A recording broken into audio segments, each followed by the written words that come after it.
Ya, oke. Selamat malam, selamat pagi, selamat sore untuk pekan belajar mandiri. Untuk beberapa minggu ke depan ini, karena kondisi sedang dilanda oleh masalah pandemi virus corona, jadi kita akan melakukan pembelajaran online. Untuk hari ini, untuk kelas 11 kita akan belajar materi terkait dengan integrasi dan reintegrasi. Tetapi untuk hari ini fokusnya saya akan ke materi integrasi sosial terlebih dahulu. Untuk pekan belajar mandiri pada kesempatan hari ini saya didukung dengan beberapa buku yang tentunya pertama adalah buku modul yang sudah kalian miliki. Kedua adalah buku-buku penunjang yang ada gambar ilustrasi terkait dengan materi integrasi. Oke, sebelum kita masuk ke materi integrasi, saya di sini ada sebuah gambar yang menggambarkan tentang pesona kampung Baduy di Banten. Kira-kira kalau kita melihat gambar pesona kampung Baduy ini, apakah terkait dengan fenomena integrasi, teman-teman? Iya, oke. Kalau kita lihat dari keakraban warga yang tergambar pada ilustrasi ini, integrasi tercipta karena adanya apa? Misalnya di sini bisa kita lihat dari ilustrasi, misalnya ada kesamaan tempat tinggal.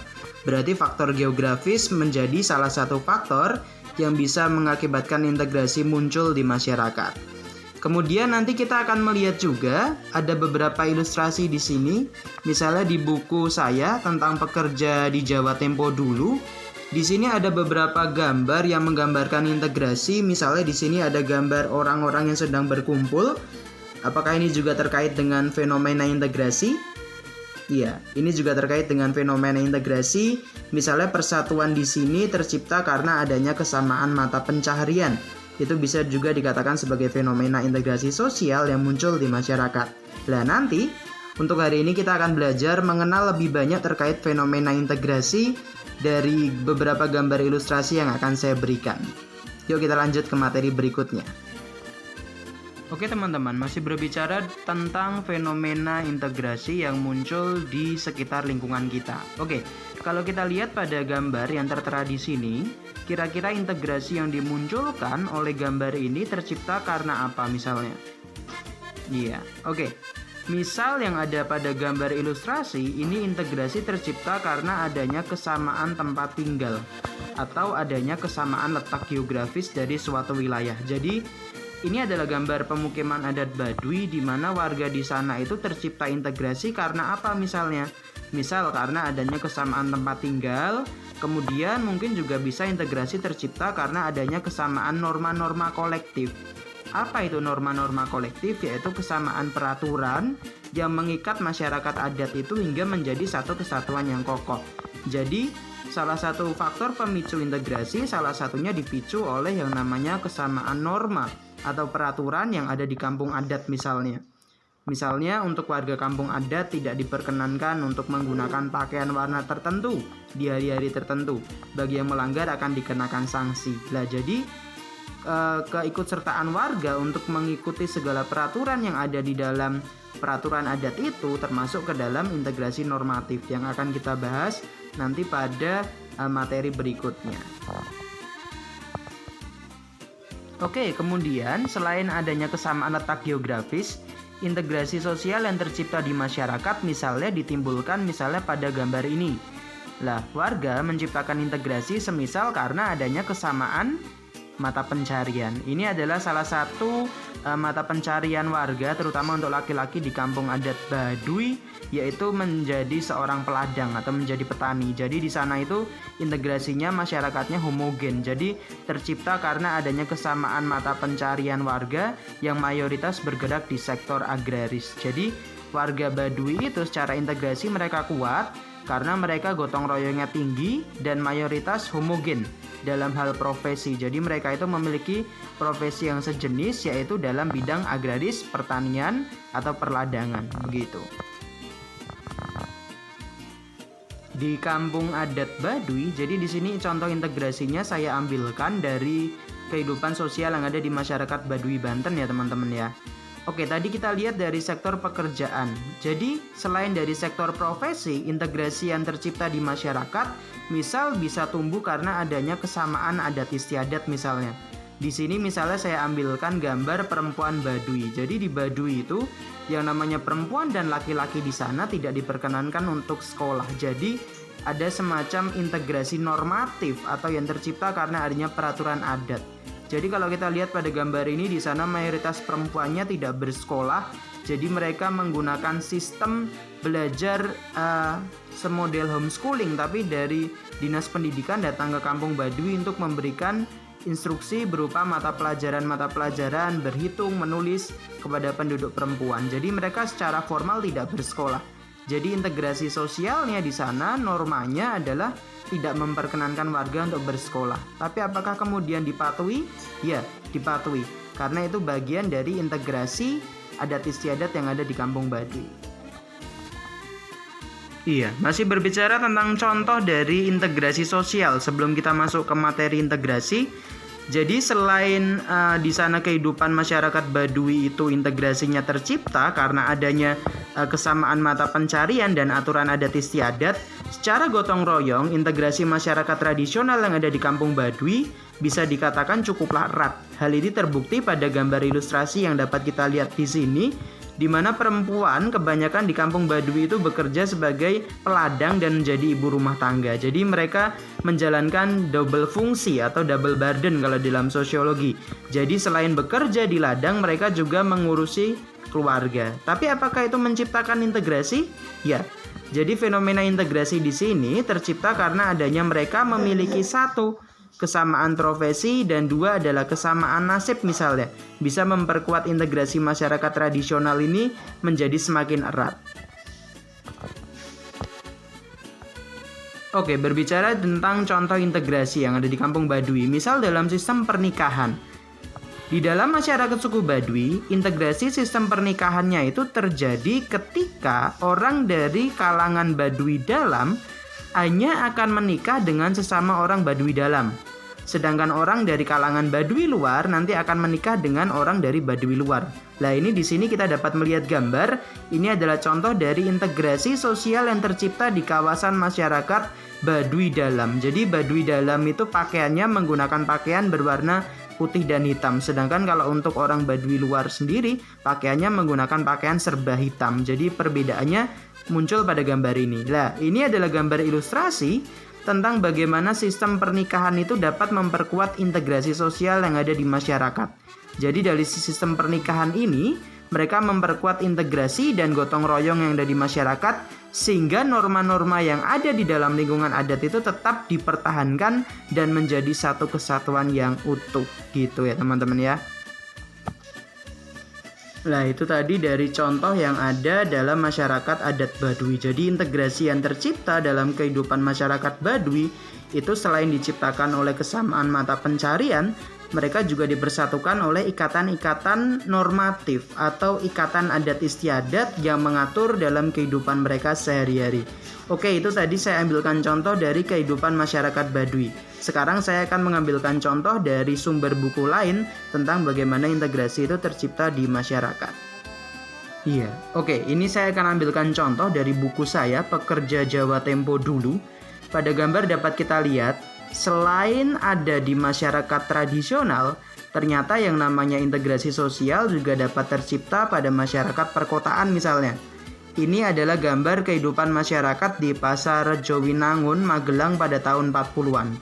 Di sini dapat kita lihat bahwa di sini juga muncul fenomena integrasi. Kalau di pasar, fenomena integrasinya muncul karena adanya integrasi fungsional. Coba kita lihat di sini. Jadi, antara penjual dan pembeli itu saling memenuhi kebutuhannya masing-masing. Jadi saling memenuhi, saling tergantung antara penjual dan pembeli. Jadi menciptakan integrasi fungsional. Kok bisa dikatakan fungsional? Karena penjual memiliki fungsinya, yaitu berjualan, sedangkan pembeli memiliki fungsinya sendiri, yaitu memenuhi kebutuhan hidup sehari-harinya dari hasil pedagang dari para penjual itu. Begitu ya. Itu adalah contoh dari integrasi fungsional. Oke, kemudian gambar berikutnya, ini adalah salah satu contoh integrasi yang tercipta karena kesamaan mata pencaharian misalnya. Nah, di sini adalah kehidupan masyarakat di Jawa pada abad ke-18. Mayoritas dari mereka bekerja di sektor informal. Salah satunya adalah di sini mereka sedang membuat semacam kerajinan kuningan. Jadi di sini masyarakat di Jawa tempo dulu itu tercipta integrasinya salah satunya karena ada kesamaan mata pencarian. Nah, itu adalah beberapa contoh tentang fenomena integrasi sosial. Di segmen berikutnya kita akan membahas mengenai pemaparan materi integrasi sosial secara lebih mendalam. Ya, oke, kita saksikan bersama-sama materi terkait tentang integrasi sosial.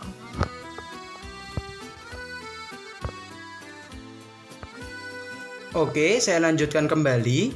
Tadi kita sudah tahu terkait dengan berbagai macam contoh konkret atau nyata dari fenomena integrasi sosial yang muncul di masyarakat.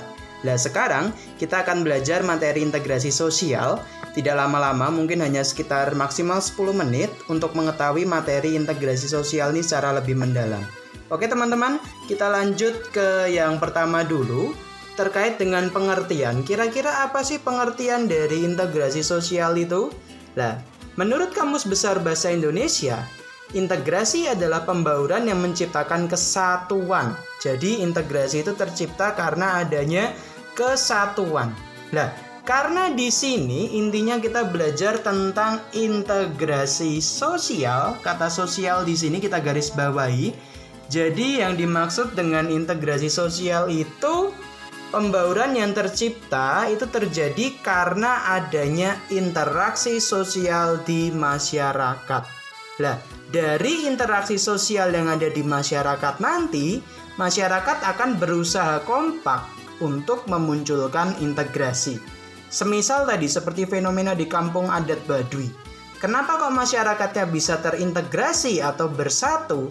Karena antara masyarakat adat Baduy yang satu dengan yang lain memunculkan yang namanya fenomena interaksi. Jadi mereka berusaha kompak dengan cara apa? Mengikuti aturan adat istiadatnya. Nah, tetapi ada kalanya fenomena integrasi ini juga bisa rusak atau terjadi disharmoni yang nanti memicu disintegrasi atau perpecahan sosial yang muncul di masyarakat. Tetapi kalau digarisbawahi secara garis besar, integrasi itu intinya adalah terciptanya persatuan yang ada di masyarakat karena adanya interaksi sosial. Nah, itu menurut KBBI. Jadi nanti di sini kamu menulis pengertian integrasi itu bisa kamu artikan menurut pendapatmu sendiri misalnya. Integrasi itu apa misalnya? Intinya adalah harus ada persatuan yang muncul di dalam masyarakatnya yang mengakibatkan mereka terjadi harmoni sosial dan kemudian mereka saling menciptakan interaksi sosial. Nah, itu tentang pengertian. Sekarang kita lanjut ke syarat-syarat terbentuknya integrasi sosial. Oke, terkait dengan syarat-syarat terbentuknya integrasi sosial, itu ada tokoh yang mengatakan, yaitu namanya F. Cockburn dan Meyer, bahwa di sini ada 3 syarat utama yang harus dipenuhi ketika kita mau mengikuti fenomena integrasi atau mau membentuk yang namanya integrasi. 1, antar masyarakat harus saling mengisi kebutuhan. Maksudnya gimana? Nah gini, misalnya ada masyarakat yang tinggal di kawasan dekat pasar. Nah, pasar itu di sana ada yang namanya kehidupan berjualan, kemudian ada masyarakat yang melakukan aktivitas jual beli. Nah, adanya kebutuhan antara warga dan pedagang itu nanti menciptakan integrasi yang diciptakan oleh integrasi karena saling mengisi kebutuhan. Yang kedua misalnya, integrasi tercipta atau terbentuk karena adanya kesamaan konsensus atau kesepakatan. Maksudnya apa? Dari interaksi yang terjalin di masyarakat nanti itu bisa menciptakan yang namanya kesepakatan. Misalnya gini, kita tinggal di kawasan adat Baduy. Masyarakat Baduy itu mereka bisa tercipta integrasi karena adanya kesepakatan adat yang menjadikan mereka semakin bersatu dan saling memahami. Lah jadi integrasinya semakin kuat. Kemudian yang ketiga, adanya norma dan nilai yang muncul berlaku cukup lama. Nah ini biasanya di masyarakat kampung lama yang ada di Indonesia. Integrasi yang tercipta antar mereka tercipta karena adanya peraturan dan nilai yang sudah berlaku cukup lama dan dipedomani oleh warga desa. Misalnya seperti itu.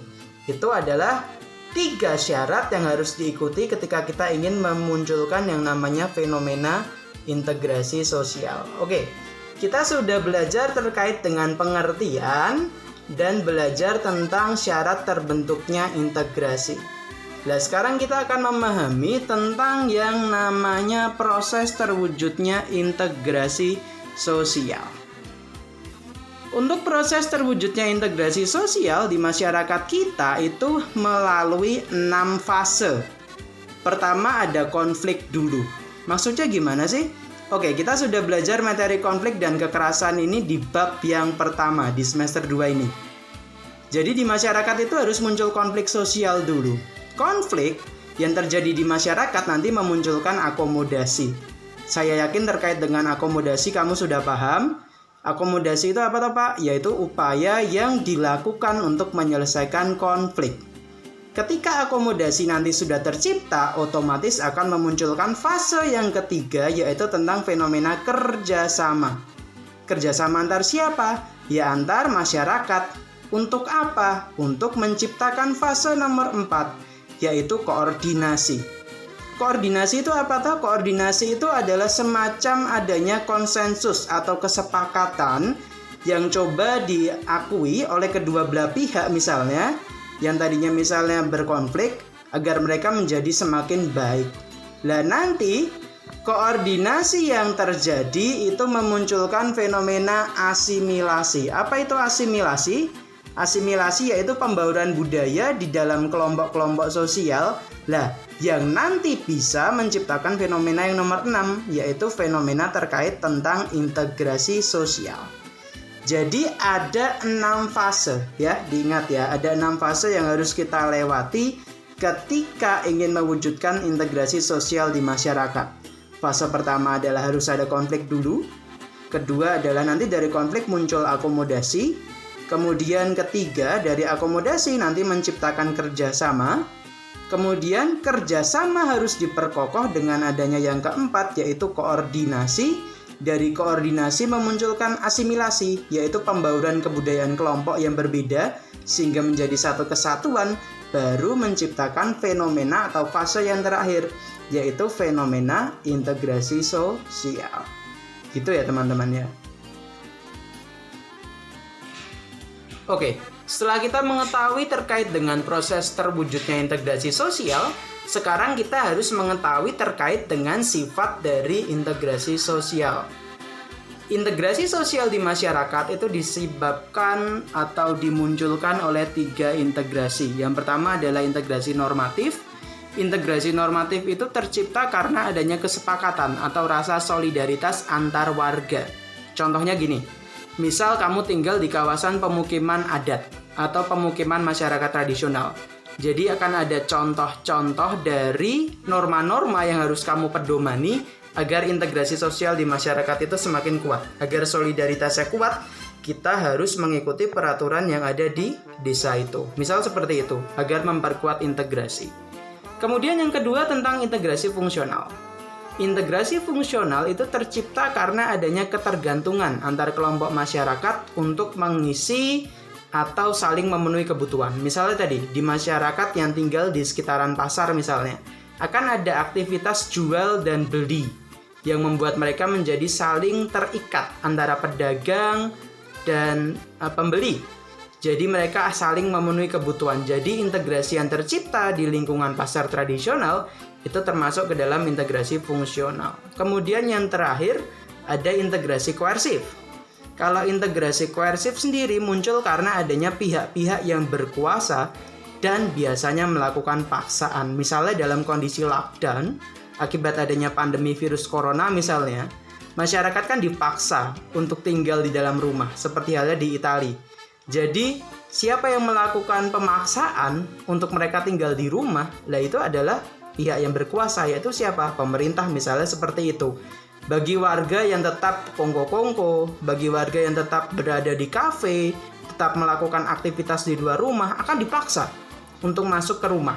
Nah, jadi itu adalah contoh fenomena integrasi yang terjadi karena adanya paksaan dari pihak-pihak yang berkuasa. Begitu ya. Itu adalah 3 contoh dari sifat integrasi sosial yang ada di masyarakat. Oke, kemudian yang terakhir dari fenomena integrasi sosial yaitu faktor pendorong. Tadi kita sudah belajar terkait dengan sifat integrasi. Sekarang kita juga harus mengetahui tentang faktor pendorong integrasi sosial. Faktor pendorong integrasi sosial dipengaruhi oleh 4 tahapan ini. Yang pertama adalah faktor pendorong yang pertama adalah besar kecilnya kelompok. Jadi bagaimana sih masyarakat itu bisa terintegrasi? Otomatis yang mudah diintegrasikan adalah yang jumlah kelompoknya kecil. Semakin besar jumlah kelompok, maka integrasinya yang tercipta adalah semakin sulit. Kemudian yang kedua, faktor pendorong yang kedua adalah mobilitas geografis. Kalau kalian tanya, masyarakat yang integrasinya yang cepat itu yang mobilitas geografisnya rendah atau tinggi? Otomatis kita jawab, masyarakat yang integrasinya cepat itu adalah masyarakat yang mobilitas geografisnya rendah. Dalam artian mereka tidak berpindah-pindah. Jadi gotong royong dan saling interaksi sosialnya itu semakin kuat. Jadi syarat integrasi sosial itu adalah mobilitas geografisnya harus rendah. Jadi integrasinya kuat. Kemudian yang ketiga tentang homogenitas kelompok. Masyarakat itu akan semakin mudah untuk diintegrasikan apabila mereka homogen. Dalam artian memiliki profesi yang sama misalnya, tingkat pendidikan yang sama, atau wilayah yang sama, homogen. Dalam hal profesi bisa, dalam hal geografis bisa, seperti orang Baduy tadi, mereka secara integrasinya kuat karena apa? Mereka sama-sama petani, mereka sama-sama bekerja di ladang. Jadi integrasi yang tercipta di masyarakatnya tinggi. Kemudian yang terakhir nomor 4 adalah terkait dengan aktivitas komunikasi. Kalau aktivitas komunikasi, faktor pendorong integrasi ini adalah otomatis orang yang mudah diintegrasikan atau dipersatukan adalah yang aktivitas komunikasinya sering atau intensif, dalam artian sering menjalin komunikasi. Jadi integrasi yang tercipta adalah sangat erat dan mereka pastinya akan lebih mudah dipersatukan secara solidaritas dibandingkan dengan orang-orang yang aktivitas komunikasinya rendah. Oke, itu adalah terkait dengan materi integrasi sosial. Nanti di pertemuan berikutnya kita akan belajar lebih banyak lagi terkait materi yang ada di subbab kedua, yaitu terkait dengan reintegrasi. Oke, selamat belajar di rumah, tetap di rumah, stay at home, jangan kemana-mana. Nanti kita lanjut lagi di materi reintegrasi. Semoga Indonesia akan lebih baik lagi ke depannya dan kita akan segera ketemu kembali di sekolah dalam keadaan sehat walafiat. Terima kasih. Wassalamualaikum warahmatullahi wabarakatuh.